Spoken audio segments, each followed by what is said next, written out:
You're watching News at Prime. Let's bring you this conversation now. The Gauteng Education Department has assured the public that there are proper measures in place to ensure a zero-tolerance approach towards sexual misconduct.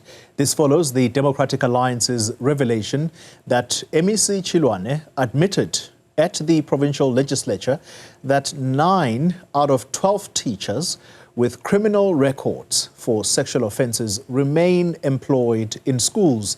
This is despite a vetting process. The department, however, vowing to take action against any teacher listed on the National Register for Sex Offenders. Let's talk now to the Gauteng Education MEC Matome Chiloane, who joins us via the virtual platform. MEC, good evening to you, and thank you for your time. 9 out of 12 teachers with criminal records, particularly for sexual offences, remain in schools or remain employed.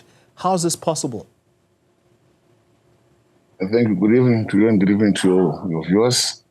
What we do and what we have done, we are currently vetting all our educators and also other staff now as a department. That's how we're able to reveal these teachers that the DA has raised, spoken about.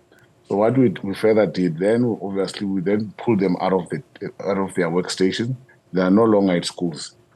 They are reporting to the district in different districts, and in between, we're also undergoing a legal process to ensure that ultimately we move them out of the system, because we can't risk with our children. So that's what we're currently doing. So currently, those educators are not in schools.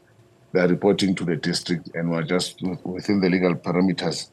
We are undergoing a process where we'll then see how we ensure that they don't go back to the classroom. Okay, all right. MEC, I think just to be clear, so the statement by the Democratic Alliance suggesting that you admitted at the provincial parliament that these teachers were at school, are you saying that that is misinformation, that information essentially misleading the public?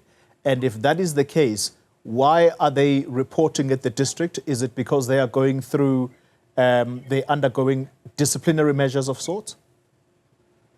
Yes, definitely. That is what we are currently doing. We have moved them from the schooling system, from educators, so I just got disturbed a bit. My apology. No worries. Yeah.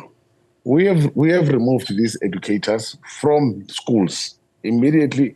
And remember, what they're not saying, actually, let me just take it back. What they're not telling is that it is us, through our vetting process, that we've uncovered these educators. And from then, that's when we then took a decision that we need to move them out, because obviously that is a red flag, you know. So the biggest challenge we're having is the delay that we took the report to get the National Register certificates from Justice Department. It's a delay. But also remember, some of these educators or this incident that are implicated or alleged or being involved or being prosecuted, it becomes a criminal case. And from that side, the NPA, we also await for it.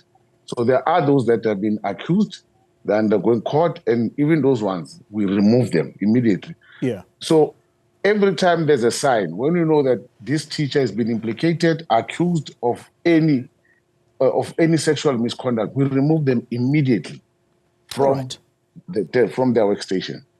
MEC, if the vetting process was indeed working, how is it that schools are still flooded by the people with sexual offence records? How is it that schools still employ such individuals if indeed your vetting process was working? Remember, this vetting, we do it on our own. It's something that we do unfunded, but we have taken a decision that we need to vet every new employee that comes into the the department. We not only vet their criminal records, we also vet their qualification, identity verification. We do all that process, including this aspect. So far, we've only managed to vet about a third of the workforce, educators, and it's an ongoing process. We'll continue to vet. Most probably, we might get more as and when through this vetting process. So it's not something that started a long time ago, but it's something that we have started doing, and it's been able to help us to reveal quite a number of really irregularities in some of the appointments. But the new appointments, all of them automatically undergo that process of vetting. When you say the vetting, you do it by yourselves as the department, and it is unfunded. It means then that someone is telling a lie between either the department, yourselves, or the Democratic Alliance, because they are saying that for every teacher that is at school, there is a 40 Rand that is charged to ensure that that money goes towards this vetting money or vetting fund. Are you saying that that is untrue, that the vetting is funded or is provided for through funds? No, that's not true. I don't know where they get that information. But from our side, we don't do that, no. No, we, the department itself at the head office, we have taken a decision that we are going to vet.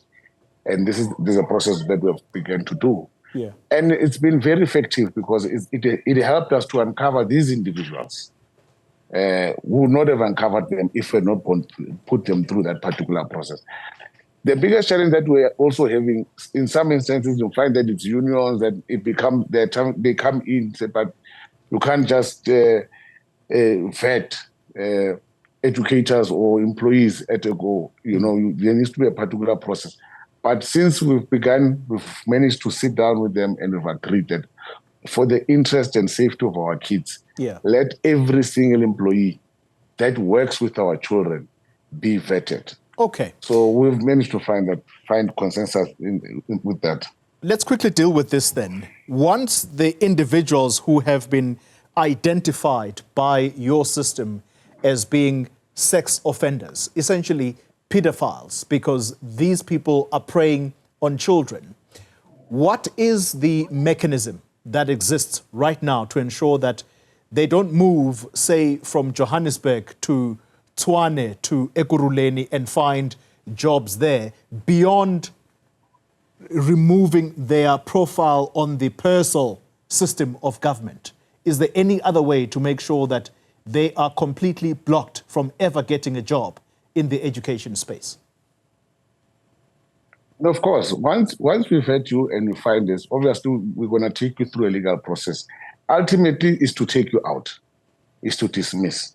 And so once you get dismissed, every time you apply for a government post, it will always come up, you know, that this employee was dismissed. So that record is permanent? It's permanent, yes. And if you are, and it also states the reason why the employee was dismissed. So it's there, you know. So what we need to appreciate, it's important from our side as Gauteng Department of Education, is that we have undertaken a process, and this process has helped us to reveal some of these issues, that teachers and staff that have been found guilty of sexual misconduct.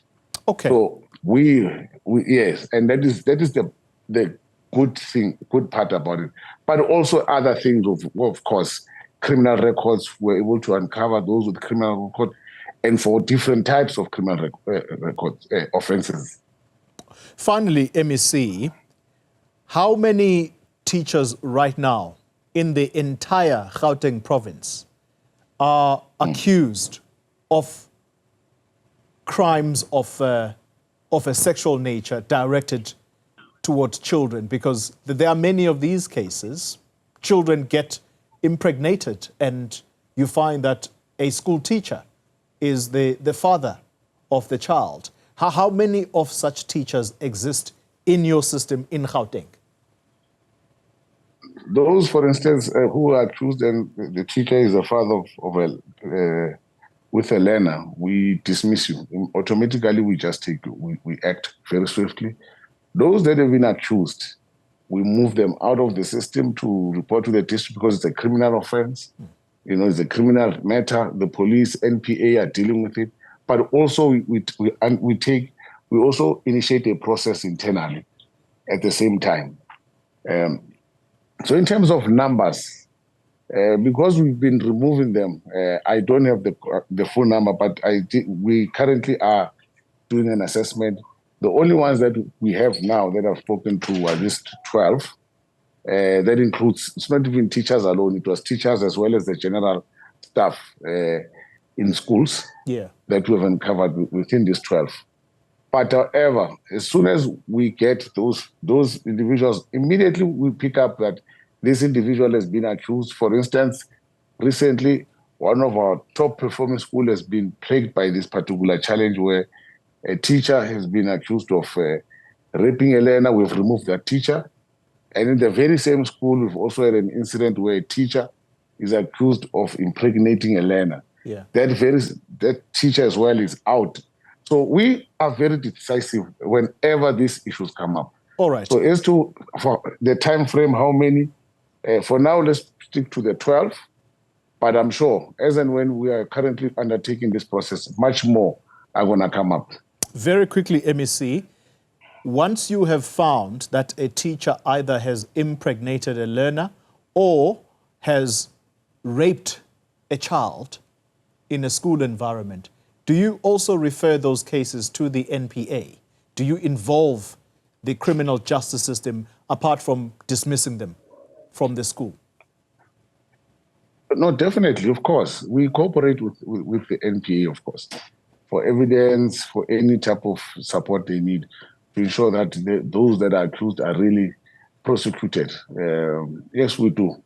You know, remember, we have a responsibility as schools, you know, to protect the child. All right. And as soon as the child finds themselves in that space where there's a teacher who's accused and the child does not, or the parents, we initiate it ourselves. Okay. MEC, thank you very much for your time. The Gauteng Education MEC Matome Chiloane talking to us about this never-ending scourge of child abuse.